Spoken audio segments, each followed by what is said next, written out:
Bonjour à tous et merci de nous rejoindre sur Futur TV pour cette nouvelle édition de la rédaction à l'actualité locale. Tout d'abord, J-1 avant que le Conseil constitutionnel ne tranche sur les recours en invalidation contre la prorogation du mandat du Parlement. Fin mai, les députés ont voté en faveur d'une prolongation de leur mandat de 17 mois, soit jusqu'au 20 novembre 2014, ce qui a ulcéré le chef de l'État et le courant patriotique libre qui ont aussitôt présenté des recours en invalidation devant le Conseil constitutionnel. L'instance n'a pas pu se réunir ce mardi en raison d'un défaut de quorum. Prochain rendez-vous demain, mercredi à 10 h. Et pour en parler avec nous en ligne, Dr Antoine Sfer, spécialiste en droit international. Bonsoir, Monsieur Sfer. Bonsoir. Alors, à votre avis, s'il y a à nouveau demain défaut de quorum, quelle sera la prochaine étape? En effet, le Conseil constitutionnel, c'est la haute cour qui contrôle la constitutionnalité des lois et la validité des élections présidentielles et parlementaires. Et la décision doit être prise à la majorité de 7 des 10 membres qui constituent ce Conseil. C'est pour cela qu'il faut qu'il y ait un quorum. Malheureusement, c'est une première que le quorum d'un Conseil constitutionnel fait défaut. Ça explique vraiment une crise intrinsèque du système constitutionnel, juridique et politique qui dépasse la situation électorale, qui dépasse qui avec les élections, qui contre, qui veut la prorogation et qui ne le veut pas. Alors c'est une question qui concerne le rôle de ce Conseil constitutionnel qui a une mission vraiment essentielle dans un système dit entre guillemets démocratique. C'est pour cela, je vois que les membres doivent se réunir et prendre une décision, ou bien en acceptant partiellement ou entièrement le recours présenté par le président de la République, ou bien le rejeter avec des arguments bien précis qui sont logiques et réalistes et qui donnent au peuple la décision et l'esprit du Conseil constitutionnel.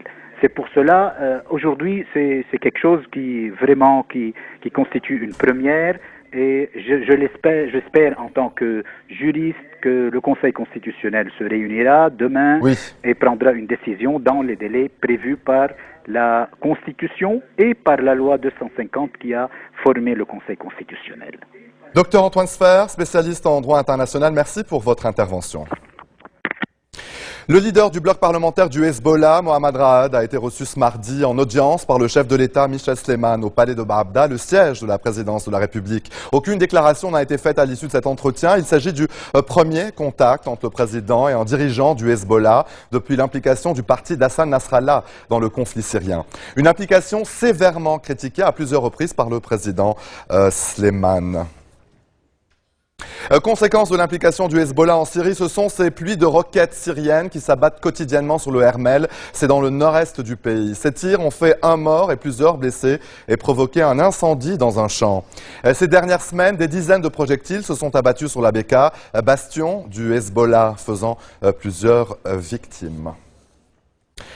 Le juge d'instruction militaire Imad El-Zain a émis ce mardi des mandats d'arrêt contre 2 suspects. Les suspects identifiés comme Iman Shmaitieh et Ahmad Hussein Mohammad seraient impliqués dans le meurtre de 3 soldats libanais près de Hersal, dans l'est du Liban, le 28 mai dernier. La semaine dernière, le commissaire du gouvernement près le tribunal militaire, Saker Saker, avait déjà engagé des poursuites contre ces 2 suspects, mais aussi contre un ressortissant syrien toujours en fuite.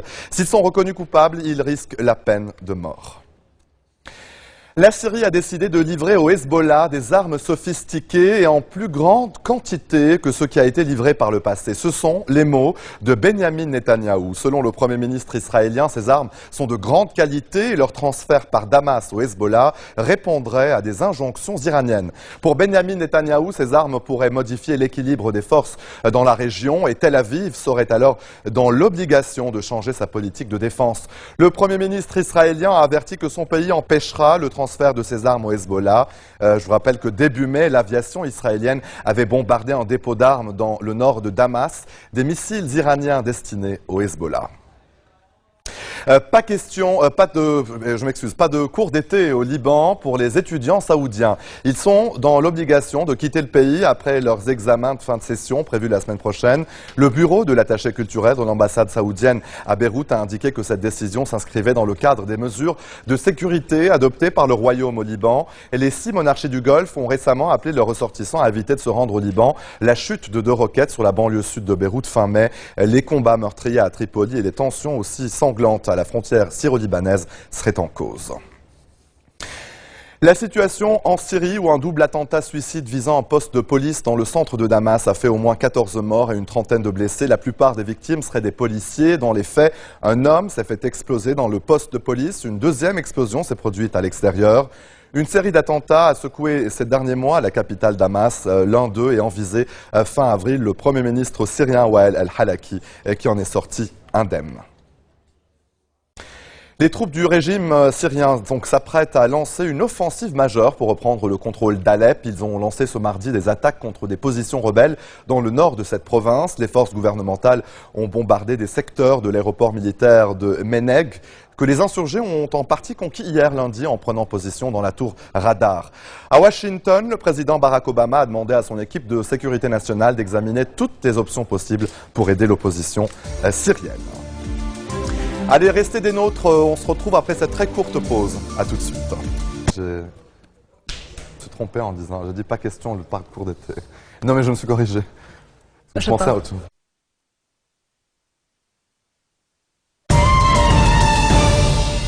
Le retour sur le plateau de l'info et en bref, dans le reste de l'actualité, une grève en France des aiguilleurs du ciel a entraîné l'annulation d'un quart des vols prévus, soit près de 1800 vols. Ce qui a poussé Paris et Berlin à demander à Bruxelles de surseoir à son projet de libéralisation du contrôle aérien présenté dans l'après-midi au Parlement européen. Les syndicats dénoncent les conséquences des contraintes européennes pour les contrôleurs. Erdogan maintient sa ligne de fermeté et ne promet plus aucune tolérance. Dans un discours devant les députés de son parti, le Premier ministre turc a demandé aux manifestants de quitter le Gezi Park à Istanbul. Selon le chef de l'AKP, l'économie turque est visée à travers ces événements qui ternissent l'image de la Turquie. Séoul a annoncé qu'il n'y aurait pas de nouveau dialogue avec Pyongyang. Un échange était pourtant prévu ce mercredi entre les responsables des deux camps. Le premier depuis plusieurs années à ce niveau. Des difficultés dans la composition des délégations seraient en cause.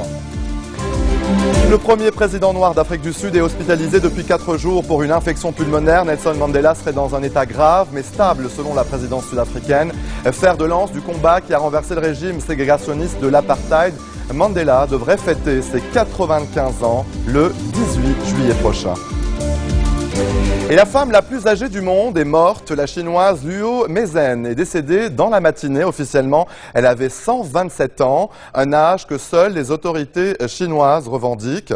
D'après les registres officiels, Luo Mezhen avait vu le jour en 1885, mais son âge réel est sujet à controverse, car la Chine ne s'est dotée d'un système fiable d'enregistrement des naissances que plusieurs dizaines d'années après celle de la défunte. Veuillez nous excuser pour ces images, vous l'aurez compris, c'est donc un petit problème technique. L'invité de ce journal, Christophe Chaillot, attaché linguistique de l'Institut français au Liban. Il s'exprime, en tout cas, il est sur notre plateau avec ma collègue Nour. Bonsoir Nour. Bonsoir Serge, merci. C'est une première en son genre au monde, un label trilingue au service de l'hôtellerie, une initiative conjointe entre l'ambassade de France, l'Institut français, le British Council, l'école supérieure des affaires et le ministère du tourisme libanais. Le lancement de ce label a eu lieu ce matin à la résidence des Pins en présence des ambassadeurs français et britanniques. Et pour nous en dire plus avec moi en plateau, Christophe Chaillot, attaché linguistique à l'Institut français du Liban. Merci d'être avec nous. Merci à vous. Donc ce label est le fruit d'un véritable partenariat. Comment est née cette idée ? Alors l'idée est née il y a 1 an et demi au moment de la rédaction du pacte linguistique francophone qui a été signé par le président Sleiman et le secrétaire général de l'Organisation internationale de la francophonie. Donc le Liban était le premier à signer un pacte linguistique avec la francophonie. Et parmi les actions de ce pacte, il y avait la promotion du français professionnel. Et donc en réfléchissant à la façon de promouvoir le français professionnel, on s'est vite rendu compte, avec des analyses de besoins de terrain, qu'il était plus intéressant de promouvoir le plurilinguisme professionnel, en particulier au Liban, où le français s'inscrit vraiment dans un contexte plurilingue extraordinaire et qu'il faut bien sûr maîtriser l'arabe, mais également l'anglais et le français, que c'est un véritable atout. Donc nous nous sommes interrogés avec nos partenaires libanais, avec nos partenaires européens et en particulier anglais, comment valoriser ce trilinguisme. Donc c'est ainsi qu'est née cette idée de label trilingue dans l'hôtellerie. Je vous propose d'écouter un extrait de l'allocution de l'ambassade de France ce matin lors du point de presse. On écoute et puis on reviendra dessus tout à l'heure. L'objectif est de mettre le trilinguisme au service de l'entreprise et au service du client. Cette labellisation sera sans doute pour les hôtels l'opportunité d'un véritable accompagnement dans une démarche qualité.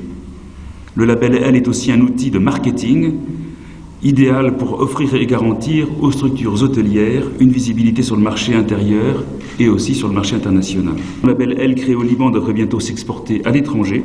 D'autres pays reprendront ce modèle.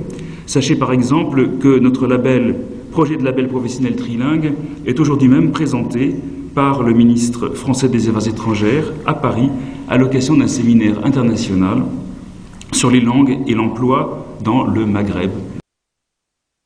Donc voilà, ce label est vraiment une première en son genre dans le monde. Comment ça se fait que personne n'y avait pensé avant, surtout au Liban, qui est un pays trilingue?